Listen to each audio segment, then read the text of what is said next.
সার্কুলারের শেষ তারিখ কিন্তু 19শে জানুয়ারির মধ্যে কিন্তু আপনাকে আবেদন করতে হবে। তাহলে আমাদের এবিসি লাইসেন্স করতে গেলে কি লাগবে? পাসপোর্ট সাইজের ছবি লাগবে এবং আপনার ভোটার আইডি কার্ডটা লাগবে, মাস্ট বি। ভোটার আইডি ছাড়া করতে পারবেন না। 18 বছরের ঊর্ধ্বে হতে হবে, অর্থাৎ ভোটার আইডি কার্ড থাকতে হবে। কেউ জন্ম নিবন্ধন সনদ দিয়ে করতে পারবেন না। এরপরে সর্বনিম্ন অষ্টম পাশের শিক্ষকতার সনদ থাকতে হবে এবং 2 বছরের অভিজ্ঞতার সার্টিফিকেট বা অভিজ্ঞতার প্রত্যয়নপত্র আপনার থাকতে হবে এবং সর্বশেষ আপনার ট্রেনিং সার্টিফিকেট থাকতে হবে। তো এটা থাকলেই আপনি এবিসি লাইসেন্সের ইলেকট্রিশিয়ান পদে আবেদন করতে পারবেন। শুধু সি এর জন্য যদি আবেদন করেন তাহলে আপনার কি দরকার পড়বে? 90 টাকা মাত্র আবেদন ফি। বি এর জন্য করলে 150 টাকা, বিসির জন্য করলে 240 টাকা, শুধু এ ক্যাটাগরি করলে 300 টাকা, এবি করলে 450 টাকা, আর এবিসি তিনটাই করলে 540 টাকা। তা এখানে একটা টিপস দিয়ে রাখি, যারা নতুন বা মোটামুটি কাজ পারেন তারা প্রথমে আপনারা আবেদন করবেন এবং বি এবং সি, ঠিক আছে? এবং যারা খুব ভালো পারেন তারা এবিসি তিনটাই আবেদন করবেন। আর যারা একেবারেই দুর্বল আছে, শুধু হাউজারের কাজ করেন, তারা শুধুমাত্র সি এর আবেদন করবেন। এরপর ধাপে ধাপে সেই লাইসেন্সগুলো বাড়াবেন। আপনি কাজ পারেন কিন্তু যদি আপনি ইন্টারভিউতে পাস করতে না পারেন আপনি কিন্তু লাইসেন্স পাবেন না। তারপরে house hold appliance, solar system, earthing, service connection, সাধারণ হ্যান্ড টুলস, নিরাপত্তা বিধান, এই সমস্ত জিনিস আপনার সি ক্যাটাগরির জন্য থাকবে, যেটা আমরা আমাদের যে ইলেকট্রিক্যাল হাউস ওয়ারিং যে কোর্স আছে সেটাতে আপনি অনলাইনে করতে পারেন, চাইলে অফলাইনে করতে পারেন। এগুলো নিয়ে আমরা সবগুলো নিয়ে মোটামুটি আলোচনা করে থাকি। তা আমাদের বি এবং এ ক্যাটাগরির জন্য আমরা যে প্রফেশনাল ইলেকট্রিক্যাল ইন্ডাস্ট্রিয়াল ওয়ারেন্টি যে কোর্সটা করাই, সেই কোর্সটা করলে আপনি ভালোভাবে একটা প্রিপারেশন পাবেন। আর আরেকটা জিনিস আমি ক্লিয়ার করে বলতে চাই, আমরা কোনো এবিসি লাইসেন্সের আবেদন করে দেই না এবং আপনি কারো মাধ্যম দিয়ে এই আবেদনটা না করে নিজে সরাসরি করেন, তাতে কোনো প্রতারিত হবেন না। আমি এমনও পাইছি যে টাকা নিয়ে আবেদন করে দেয় না, ঠিকমতো আবেদন করে দেয় না, ভুল করে, পরবর্তীতে আপনারা সমস্যা পোহান। তা আপনারা নিজেরাই ট্রাই করেন স্যার, খুবই সহজ জিনিস, সিম্পল জিনিস। যদি আপনি ফেসবুকে অ্যাকাউন্ট করতে পারেন বা ফেসবুকে পোস্ট করতে পারেন তাহলে অবশ্যই আপনি এটা নিজে করতে পারবেন। আসসালামু আলাইকুম, স্বাগতম লার্নিং ইঞ্জিনিয়ারিং ইনস্টিটিউটে। আমি কামরুজ্জামান কনক রয়েছি আপনাদের সঙ্গে। অত্যন্ত আনন্দের সহিত জানাচ্ছি যে গত 18 ডিসেম্বর আমাদের ইলেকট্রিশিয়ানের যে এবিসি লাইসেন্স আছে, গভর্নমেন্ট পারমিট আছে, সেই পারমিটের সার্কুলার হয়। তো এই সার্কুলারে আপনারা আবেদন করতে পারবেন 19শে জানুয়ারি 2025। আমি লিখে দেই 19শে জানুয়ারি 2025, অর্থাৎ 25 সালের 19 তারিখ পর্যন্ত আবেদন করতে পারবেন। তা আপনারা অনেকেই এই লাইসেন্স করার জন্য অনেকে আগ্রহ হয়েছিলেন এবং অনেকে প্রিপারেশন নিয়ে আসেন যে এই লাইসেন্সটা আপনারা করবেন। তা এই লাইসেন্সটা কেন করবেন সেটা নিয়ে আমি আলোচনা করতেছি না, আজকে আলোচনা করব এটা কিভাবে আবেদন করবেন আর এই লাইসেন্স করতে আপনার কি কি ডকুমেন্টসের প্রয়োজন হবে। তাহলে প্রথমে আসি যে আমাদের সার্কুলারের শেষ তারিখ কিন্তু 19শে জানুয়ারির মধ্যে কিন্তু আপনাকে আবেদন করতে হবে। তা প্রথমে আসি যে আপনার কি কি জিনিস লাগবে। তা আমরা জানি যে এবিসি লাইসেন্সের 3টা ক্যাটাগরি আছে, এ, বি এবং সি। তো এই 3টা ক্যাটাগরির জন্য এখানে যে জিনিসগুলো দেওয়া আছে সেটা হচ্ছে, প্রথমত আপনার যেটা লাগবে যে আপনার সদ্য তোলা পাসপোর্ট সাইজের ছবি, যেটা আপনাকে অনলাইনে আবেদন করতে হবে। অর্থাৎ আপনার একটা ছবি লাগবে পাসপোর্ট সাইজের, সেটা আমি দেখাবো এরপরে যে কিভাবে সেই ছবিটা আপলোড করবেন। দ্বিতীয়ত হচ্ছে আপনার শিক্ষাগতার যোগ্যতা, অর্থাৎ আপনি লেখাপড়া করছেন, এটা শিক্ষাগত যোগ্যতা এবং এটা হতে হবে মিনিমাম জুনিয়র স্কুল সার্টিফিকেট বা হচ্ছে 8 অষ্টম পাশের সার্টিফিকেট আপনার লাগবে। আচ্ছা, যাদের জুনিয়র স্কুল সার্টিফিকেট বা জেএসসি বা জেডিসি সার্টিফিকেট আছে তারা তো করতে পারবেন। তার উপরে যদি কোয়ালিফিকেশন থাকে এসএসসি, এইচএসসি থাকে তাহলেও আপনি কিন্তু আবেদন করতে পারবেন। তবে যারা এর আগে ছিলেন, যাদের কোনো সার্টিফিকেট নাই, তারা আপনাদের স্কুল থেকে পাশে যদি প্রত্যয়নপত্র নিতে পারেন সেই প্রত্যয়নপত্র দিয়েও আবেদন করতে পারবেন। এরপরে আসি যে কোনো স্বীকৃত প্রতিষ্ঠান বা লাইসেন্স প্রাপ্ত কোনো ঠিকাদার কর্তৃক অভিজ্ঞতার সনদ, এটা কিন্তু অবশ্যই লাগবে। আপনি যে কাজ করছেন, কাজ জানেন, এই ক্ষেত্রে 2 বছরের অভিজ্ঞতার সনদ আপনার প্রয়োজন পড়বে। তো এই সনদটা কেমন হবে সেটা আমরা একটু দেখি যে আপনি যেই প্রতিষ্ঠান বা যেই ঠিকাদারের আন্ডারে কাজ করতেছেন তার এরকম একটা প্যাড থাকে, যেই প্যাডের মধ্যে সে সমস্ত কার্যক্রমগুলো করে। তো সেখানে আপনার নাম ঠিকানা উল্লেখ করে আপনি যে ইলেকট্রিশিয়ান পদে কত তারিখ থেকে জয়েন করছেন এবং কত তারিখ পর্যন্ত সেখানে আছেন সেই জিনিসগুলো উল্লেখ করে এরকম একটা আপনার প্রত্যয়নপত্র আপনাকে অ্যাড করতে হবে, যেটা হচ্ছে আপনার অভিজ্ঞতার সার্টিফিকেট, এবং সেই প্রত্যয়নপত্রে সেই প্রতিষ্ঠানের সিল এবং যে প্রত্যয়ন করতেছে তারও সিলটা থাকতে হবে, তাহলে এটা আপনার অ্যাপ্রুভ হবে। এরপরে আসি, কোনো একটা স্বীকৃত প্রতিষ্ঠান থেকে ইলেকট্রিক্যাল ট্রেডের উপরে 6 মাসের প্রশিক্ষণ সনদ, অর্থাৎ আপনি কোনো প্রতিষ্ঠান থেকে ইলেকট্রিক কাজ শিখছেন তার একটা প্রমাণস্বরূপ আপনার প্রশিক্ষণের সনদ থাকতে হবে। সেই প্রশিক্ষণের তথ্য সেখানে কিন্তু আপনাকে আপলোড করতে হবে। তাহলে আমাদের এবিসি লাইসেন্স করতে গেলে কি কি লাগবে? পাসপোর্ট সাইজের ছবি লাগবে, এবং আপনার ভোটার আইডি কার্ডটা লাগবে, মাস্ট বি, ভোটার আইডি ছাড়া করতে পারবেন না। 18 বছরের ঊর্ধ্বে হতে হবে, অর্থাৎ ভোটার আইডি কার্ড থাকতে হবে। কেউ জন্ম নিবন্ধন সনদ দিয়ে করতে পারবেন না। এরপরে অষ্টম পাশের, সর্বনিম্ন অষ্টম পাশের শিক্ষাগতার সনদ থাকতে হবে, এবং 2 বছরের অভিজ্ঞতার সার্টিফিকেট বা অভিজ্ঞতার প্রত্যয়নপত্র আপনার থাকতে হবে, এবং সর্বশেষ আপনার ট্রেনিং সার্টিফিকেট থাকতে হবে। তো এটা থাকলেই আপনি এবিসি লাইসেন্সের ইলেকট্রিশিয়ান পদে আবেদন করতে পারবেন। আপনি চাইলে আমাদের এখানেও প্রশিক্ষণ নিতে পারেন। প্রশিক্ষণ নিয়ে আপনি নিজেকে দক্ষ করে এবিসি লাইসেন্সের পরীক্ষায় আবেদন করতে পারেন। এই ক্ষেত্রে আমাদের যে কোর্সগুলো আছে সেটা হচ্ছে ইলেকট্রিক্যাল হাউস ওয়্যারিং, যেটা হচ্ছে আমরা সি ক্যাটাগরির জন্য করে থাকি, এবং ইলেকট্রিক্যাল ইন্ডাস্ট্রিয়াল ওয়্যারিং, যেটা হচ্ছে এ এবং বি ক্যাটাগরির জন্য করিয়ে থাকি, এবং একটা কম্বাইন্ড কোর্স আছে যেটা হচ্ছে আমাদের ইলেকট্রিক্যাল ইনস্টলেশন এবং মেইনটেনেন্স, যেটা হচ্ছে এবিসি, 3টা ক্যাটাগরির জন্য আমরা করিয়ে থাকি। এইখানে আমাদের প্রতিটা কোর্সের ডিউরেশন হচ্ছে 3 মাস 3 মাস করে। আপনি ভেঙে ভেঙে করলে 3 মাস 3 মাস 6 মাস এখানে উল্লেখ করে দেখাতে পারবেন। আর এটা হচ্ছে আমাদের অনলাইন, এবং চাইলে আপনি আমাদের ঢাকা ব্রাঞ্চ এবং সৈয়দপুর ব্রাঞ্চে এসে অফলাইনেও সরাসরি এই কোর্সগুলো করতে পারবেন। এখন আমরা দেখব যে এই লাইসেন্সের আবেদন করতে কত টাকা লাগবে। তো এইখানে আমরা কিন্তু একটা বাদ দিয়ে আরেকটা করতে পারবো না। শুধু সি এর জন্য যদি আবেদন করেন তাহলে আপনার কি দরকার পড়বে? 90 টাকা মাত্র আবেদন ফি। বি এর জন্য করলে 150 টাকা, বিসির জন্য করলে 240 টাকা, শুধু এ ক্যাটাগরি করলে 300 টাকা, এবি করলে 450 টাকা, আর এবিসি 3টাই করলে 540 টাকা। এইখানে বল রাখি যে প্রথমে আপনাকে সি থেকে প্রশ্ন করা হবে। সির প্রশ্ন যদি আপনি পাস করেন তবেই আপনি বিতে যেতে পারবেন, এবং বি পাস করলে তবেই আপনি এতে যেতে পারবেন। ভিডিওর শেষের দিকে আমি আলোচনা করব যে কোন ক্যাটাগরিতে কি ধরনের কোশ্চেন করা হয় এবং সিলেবাসটা কি। এখন আসি, এই যে টাকাটা, এই টাকাটা কিভাবে জমা করবেন। এটা জমা করার 2টা পন্থা আছে। একটা হচ্ছে আপনি এ চালানের মাধ্যমে, আপনি ডিজিটাল সিস্টেম, আমাদের এ চালান আছে, এই এ চালানের মাধ্যমে এখানে যে লিঙ্কটা আছে এই লিঙ্কে ঢুকে, এই লিঙ্কটা কপি করে নিয়ে এই লিঙ্কে ঢুকে এ চালানের মাধ্যমে এখানে একটা কোড আছে, এই কোডটা, এই চালান যে কোডটা আছে এখানে লিখবেন, ঠিক আছে? 1560201132484 এখানে লিখলে চলে আসবে, এবং নিচে আদার্স লাইসেন্স ফি, অন্যান্য লাইসেন্স ফি দিয়ে এখানে টাকা উল্লেখ করে আপনি টাকার অ্যামাউন্ট 540 বা যেটা হচ্ছে আমাদের অ্যামাউন্ট হবে, যে লাইসেন্স আবেদন করবেন সেই অ্যামাউন্টটা বিকাশ, নগদ, রকেট এগুলোর মাধ্যমে আপনি জমা করতে পারবেন। এটা যে কোনো ব্যাংকে বা হচ্ছে এজেন্ট পয়েন্টে গেলেই কিন্তু আপনি খুব সহজে করতে পারবেন। এর জন্য সব জায়গায় যাওয়ার প্রয়োজন নাই, আপনি নিজেই আপনার এলাকা থেকে করতে পারবেন। এরপরে আরেকটা পন্থা আছে, সেটা হচ্ছে এরকম চালানের যে ফর্ম আছে সেই ফর্মের মাধ্যমে আপনি করতে পারেন। এইখানে আপনি তথ্যগুলো পূরণ করে সোনালী ব্যাংক বা বাংলাদেশ ব্যাংকের যে কোনো শাখায় আপনি জমা করতে পারবেন। তো এইটা হচ্ছে, এই চালানটা হচ্ছে সবচেয়ে সহজ মাধ্যম। তো এটা জমা করার পরে আপনাকে যেটা আরেকটা কাজ করতে হবে সেটা হচ্ছে সেন্টার ফি। কারণ প্রতিটা শ্রেণীর জন্য যদি আপনি একটা আবেদন করেন তাহলে 300 টাকা সেন্টার ফি, যেটা আপনার অনলাইনে ইন্টারনেট ব্যাংকিং এর মাধ্যমে, অর্থাৎ বিকাশ, নগদ, রকেটের মাধ্যমে বা কার্ডের মাধ্যমে আপনাকে পে করতে হবে। সেটা যখন এর পরবর্তীতে আমরা ফর্মটা ফিল আপ করবো, সেই ফর্মের পরে এই অপশনটা আসবে।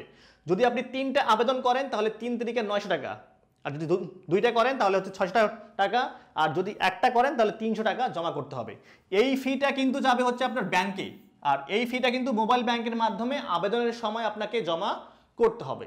তাহলে আমাদের ফিটা দেওয়াও শেষ এবং আবেদনের টাকা, ওই সেন্টার ফি টাকাটাও জমা দেওয়া শেষ। এখন যদি বলা হয় যে স্যার আমি 3টা আবেদন করব, এবিসি 3টা, তাহলে এখানে কত আসতেছে আমাদের? 540 টাকা, আর এইখানে 3টার জন্য আসবে 900 টাকা। তাহলে টোটাল যোগ করেন, যোগ করলে পাবেন যে আপনার কত টাকা লাগতে পারে। যোগ করি আমরা, 1440 টাকা, 1440 টাকা এবিসি। এখন আমরা কিভাবে আবেদন করব? আচ্ছা, আবেদন করার জন্য লাইসেন্স বোর্ডের ওয়েবসাইটে আপনাকে যেতে হবে। ওয়েবসাইটে গেলেই, এই ওয়েবসাইটের ঠিকানা দিচ্ছি আমি এখানে, সেটা হচ্ছে কি eservice.ocei.gov.bd, ঠিক আছে? এটা একটু লিখে নেবেন, এইখানে ঢুকবেন, এইখানে আপনার ব্রাউজারে ঢুকবেন। ঢোকার পরে প্রথমে যেটা করতে হবে রেজিস্ট্রেশন, যদি নতুন ইউজার হন তাহলে রেজিস্ট্রেশনে ক্লিক করে আপনার আগে রেজিস্ট্রেশন করতে হবে। আর যদি পুরাতন ইউজার হন তাহলে জাস্ট লগ ইনে চলে যাবেন। তো প্রথমে আমরা রেজিস্ট্রেশনে আসি। রেজিস্ট্রেশনে আসার পরে আপনার নাম, এনআইডিতে যে নাম আছে সেই নাম দিবেন, তারপর হচ্ছে mobile number, password, confirm password, এই পাশে হচ্ছে আপনার জেন্ডার মেল না ফিমেল এবং মেল অ্যাড্রেস দিয়ে আপনার মোবাইলে একটা সাবমিট করলে ওটিপি যাবে। ওটিপি সাবমিট করার পরে আপনার একটা ইউজার রেডি হয়ে যাবে। রেডি হওয়ার পরে আবার চলে যাব আমরা ওই পেজে, যেই পেজে আমরা এর আগে ছিলাম। তো এইখানে লগ ইনে আসবো। লগ ইনে আসার পরে এখানে আপনার ফোন নাম্বার লিখবেন, আর ওইখানে যে পাসওয়ার্ডটা দেখছেন সেই পাসওয়ার্ডটা দিয়ে এখানে লগ ইন করবেন। লগ ইন করলে কিন্তু আপনাকে ভিতরে যে ড্যাশবোর্ড আছে সেই ড্যাশবোর্ডে নিয়ে যাবে। তো ড্যাশবোর্ডে নিয়ে গেলে আপনি সেখান থেকে আপনি দেখতে পারবেন যে এই পাশে ইলেকট্রিক্যাল লাইসেন্স অ্যাপ্লিকেশন এখানে ঢুকবেন। ঢোকার পরে এই জিনিসগুলো দেওয়া আছে আবার যে আপনার কি কি লাগবে। এখানে আপনার হচ্ছে ওই অষ্টম পাশের সার্টিফিকেট, তারপরে হচ্ছে প্রশিক্ষণ এবং হচ্ছে অভিজ্ঞতার সনদ এবং 18 বছর হতে হবে। এবং কি কি লাগবে, ছবি এবং স্বাক্ষর, আপনার যে স্বাক্ষরটা আছে স্বাক্ষরটা, যোগ্যতার সনদ, প্রতিষ্ঠান লাইসেন্স কর্তৃক ঠিকাদার কর্তৃক অভিজ্ঞতার সনদ এবং জাতীয় পরিচয়পত্র এবং ফি প্রদানের চালান কপি। আপনি যে অনলাইনে ফি জমা করছেন সেটার একটা কপি থাকবে, যেটাকে আমরা বলি চালান কপি বলি। সেই চালান কপিটা এখানে স্ক্যান করে আপলোড করতে হবে। এটা ঠিক থাকার পরে আপনার কত টাকা ফি লাগবে সেটাও নিচে উল্লেখ করা থাকবে। কত টাকা আপনাকে ফি জমা করতে হবে সেটা নিচে উল্লেখ করা আছে। দেখেন এইখানে পরীক্ষার ফিস এবং এখানে সেন্টার ফিস দেওয়া আছে, এই অনুযায়ী আপনাকে ফিটা দিতে হবে। এরপর আই এগ্রি বাটনে প্রেস করবেন। তবে এখানে বলা আছে যদি আপনি আবেদনে অসত্য মিথ্যা কোনো তথ্য দেন তাহলে আপনার আবেদন বাতিল এবং প্রয়োজনে আইনগত ব্যবস্থা গ্রহণ করতে পারে। অর্থাৎ যদি আপনি কোনো অসত্য তথ্য দেন তাহলে সেই ক্ষেত্রে আপনার আবেদনটা বাতিল হতে পারে বা আইনগত কোনো ব্যবস্থা নিতে পারে। তারপরে এখানে এগ্রি করার পরে আপনার পরবর্তী পেজে নিয়ে আসবে। এই পেজে ঢুকে আপনি কি করবেন, আপনার নাম, বাবার নাম, মায়ের নাম, এনআইডি, মোবাইল নাম্বার, তারপরে হচ্ছে আপনার পূর্ণাঙ্গ নাম বাংলায়, বাবার নাম বাংলায়, মায়ের নাম বাংলায়, জন্ম তারিখ এবং অ্যাপ্লিকেশনের শ্রেণী অর্থাৎ এবিসি না বিসি না এ না বি, যেটা সেটা এখানে সিলেক্ট করবেন।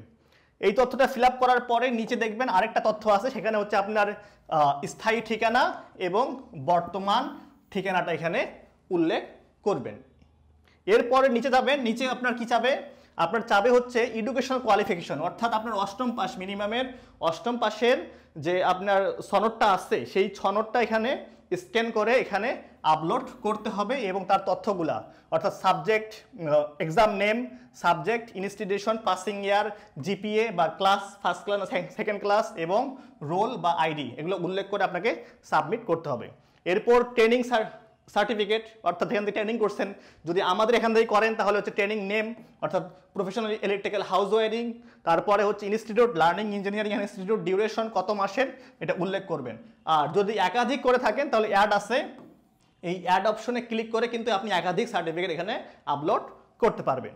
এরপরে হচ্ছে অভিজ্ঞতার সনদ, কোম্পানির নাম, ডেজিগনেশন, কত থেকে স্টার্ট করছেন এবং কত তারিখ পর্যন্ত আপনি এখানে আসেন, ঠিক আছে?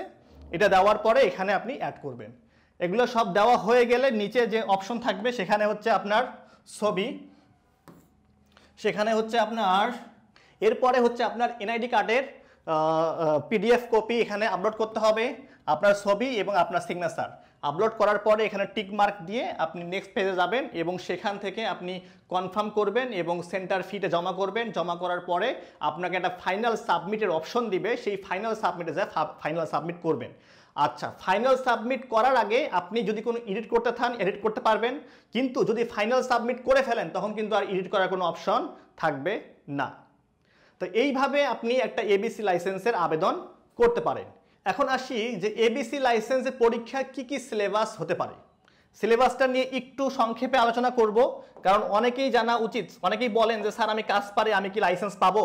আচ্ছা, শুধু কাজ পারলেই হবে না, সেখানে আপনার কিন্তু মৌখিক পরীক্ষা হবে, ইন্টারভিউ হবে, ইন্টারভিউতে পাস করতে হবে। আপনি কাজ পারেন কিন্তু যদি আপনি ইন্টারভিউতে পাস করতে না পারেন আপনি কিন্তু লাইসেন্স পাবেন না। তো তা প্রথমে আসি হচ্ছে আমাদের সি ক্যাটাগরির জন্য। সি ক্যাটাগরি সেটা হচ্ছে সর্বনিম্ন ক্যাটাগরি, যেটাকে আমরা বলি হাউস ওয়ারিং এর জন্য নিম্ন ভোল্টেজ, যেটা হচ্ছে 230 ভোল্টের যে লাইনগুলো আছে সেই লাইনে সিঙ্গেল ফেজের লাইনগুলো কাজের। তো সেখানে কি কি বলা আছে, এখানে বিদ্যুতের বিভিন্ন সংজ্ঞা, পরিবাহী, অপরিবাহী, অর্ধপরিবাহী, ভোল্টেজ, কারেন্ট, রেজিস্ট্যান্স, তারপরে হচ্ছে বিভিন্ন যন্ত্রের নাম, তারপরে হচ্ছে এই মিশ্র circuit, series circuit, parallel circuit, অর্থাৎ বিদ্যুৎ সম্পর্কে যে প্রাথমিক যে ধারণাগুলো আছে সেই ধারণাগুলো কিন্তু এখানে আপনার থাকতে হবে। এখান থেকে আপনাকে কোশ্চেন করা হতে পারে যে কারেন্ট কি, ভোল্টেজ কি, পরিবাহী কি, অপরিবাহী কি, তারপরে সিরিজ সার্কিট কি, প্যারালাল সার্কিট কি, এগুলো প্রশ্ন করা হতে পারে। এরপরে হচ্ছে ওয়্যার এবং ক্যাবল, ক্যাবল সম্পর্কে ধারণা, বিভিন্ন ক্যাবলের টাইপস, ক্যাবলের জয়েন্ট, তারপর হচ্ছে ফ্লেক্সিবল ক্যাবল, বিভিন্ন কয়েলের ক্যাবলের এখানে বর্ণনা আপনাকে থাকতে হবে। এরপর হচ্ছে হাউস ওয়ারিং এর বিভিন্ন, যেমন হাউস ওয়ারিং কত প্রকার, কি কি, এবং হাউস ওয়ারিং এ কোন কোন ওয়ারিং ব্যবহার করা হয়, কোথায় কোনটা ব্যবহার করা হয়, এই সব তো জিনিস এখানে আছে। বিভিন্ন টেস্ট, তারপর ডায়াগ্রাম, প্রতীক, এগুলো আছে। তারপর house hold appliance, solar system, earthing, service connection, সাধারণ হ্যান্ড টুলস, নিরাপত্তা বিধান, এই সমস্ত জিনিস আপনার সি ক্যাটাগরির জন্য থাকবে, যেটা আমরা আমাদের যে ইলেকট্রিক্যাল হাউস ওয়ারিং যে কোর্স আছে সেটাতে আপনি অনলাইনে করতে পারেন, চাইলে অফলাইনে করতে পারেন। এগুলো নিয়ে আমরা সবগুলো নিয়ে মোটামুটি আলোচনা করে থাকি।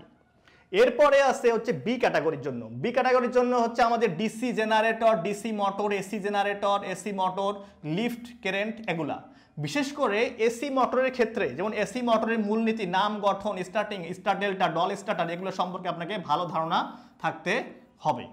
এবং এ ক্যাটাগরির জন্য আমাদের যে ওভারহেড লাইন, অর্থাৎ হাই ভোল্টেজের যে লাইনগুলো আছে, সাবস্টেশনগুলো, এগুলো নিয়ে আপনাকে ভালোভাবে জানতে হবে। যেমন হচ্ছে power station, substation, grid substation, transformer, switch gear, power factor improvement unit, PFI panel, তারপর হচ্ছে ট্রান্সমিশন এবং ডিস্ট্রিবিউশন লাইন, এগুলো সম্পর্কে জানা থাকতে হবে। তা আমাদের বি এবং এ ক্যাটাগরির জন্য আমরা যে প্রফেশনাল ইলেকট্রিক্যাল ইন্ডাস্ট্রিয়াল ওয়ারেন্টি যে কোর্সটা করাই, সেই কোর্সটা করলে আপনি ভালোভাবে একটা প্রিপারেশন পাবেন। তাহলে আমরা বুঝলাম যে এবিসি লাইসেন্সের কিভাবে আবেদন করতে হয় এবং কত টাকা লাগে এবং আমাদের সিলেবাসটা কি হতে পারে। আর আরেকটা জিনিস আমি ক্লিয়ার করে বলতে চাই, আমরা কোনো এবিসি লাইসেন্সের আবেদন করে দেই না, এবং আপনি কারো মাধ্যম দিয়ে এই আবেদনটা না করে নিজে সরাসরি করেন, তাতে কোনো প্রতারিত হবেন না। আমি এমনও পাইছি যে টাকা নিয়ে আবেদন করে দেয় না, ঠিকমতো আবেদন করে দেয় না, ভুল করে, পরবর্তীতে আপনারা সমস্যা পোহান। তা আপনারা নিজেরাই ট্রাই করেন স্যার, খুবই সহজ জিনিস, সিম্পল জিনিস। যদি আপনি ফেসবুকে অ্যাকাউন্ট করতে পারেন বা ফেসবুকে পোস্ট করতে পারেন, তাহলে অবশ্যই আপনি এটা নিজে করতে পারবেন। তা এটা অন্য কারো হাতে টাকা দিয়ে প্রতারিত হওয়ার কোনো প্রয়োজন নাই। আর দ্বিতীয়ত হচ্ছে, যদি আপনি নিজের কনফিডেন্স না থাকে, নিজে যদি ইন্টারভিউ বোর্ডে পাস করতে না পারেন, তাহলে আবেদন করে পরীক্ষা দিয়েও লাভ হবে না। কারণ আপনার কনফিডেন্স থাকতে হবে, কারণ ওইখানে যারা এক্সামিনার থাকবে তারা দেখবে যে আপনি প্র্যাকটিক্যালি কাজ করেন কি না, এবং কাজ করলে আপনি সেই কাজটা ভালোভাবে বোঝেন কি না। আপনাকে জাস্ট ট্রাই করবে, এটাকে আপনাকে ভালোভাবে পারতে হবে। তা সর্বশেষ, যদি এই ভিডিওটা ভালো লাগে থাকে তাহলে অবশ্যই লাইক এবং শেয়ার করবেন।